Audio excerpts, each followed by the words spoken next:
لە خوڕماڵ کۆمەڵێک یاریزانی کاراتی هەن کە چەند ساڵێکە لە ژێرناوی ئەکادیمیایەک پەرە بە ئاستی خۆیان ئەدەن و چەند قۆناغێکی گرنگیان بڕیوە و هەرزوو هەڵبژاردەی عێراقیان داگیر کردووە لە دواهەمین پاڵەوانێتیان وەکو یاریزان و ڕاهێنەر و هەتا وەکو ناوبژیوان و داوەرانیش لە پاڵەوانێتی ڕۆژاوای ئاسیا لە وڵاتی ئوردون بەشداریان کرد و ئەنجامی شایستەیان بەدەستهێنا و گەڕانەوە بۆ خوڕماڵ.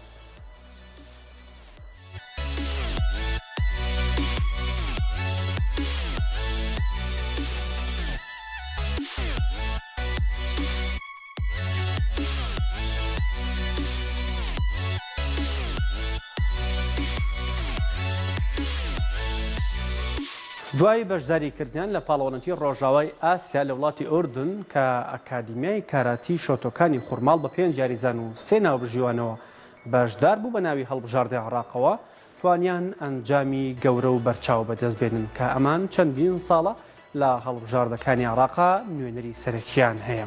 ئەمان لەسەر چەند ئاستێک و بە ناوی چەند یاریزانێکەوە ئەم ئەنجامانیان بەدەستێنە کە یەکەم تواناغەریب یەکەمی کاتای فەردی خوار 21 ساڵ بوو، یەکەمی کاتای تیمی و سێمی کاتای فەردی پێشکەوتوان.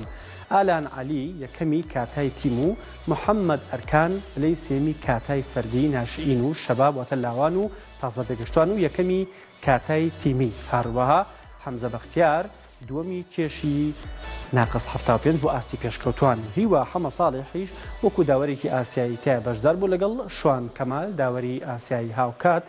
ڕابەر زاهیریش کە ڕاهێنەری ئەکادیمیاکەیە وەکو ڕاهێنەرێکی ئاسیایی لەوێ بەشداری کردبوو.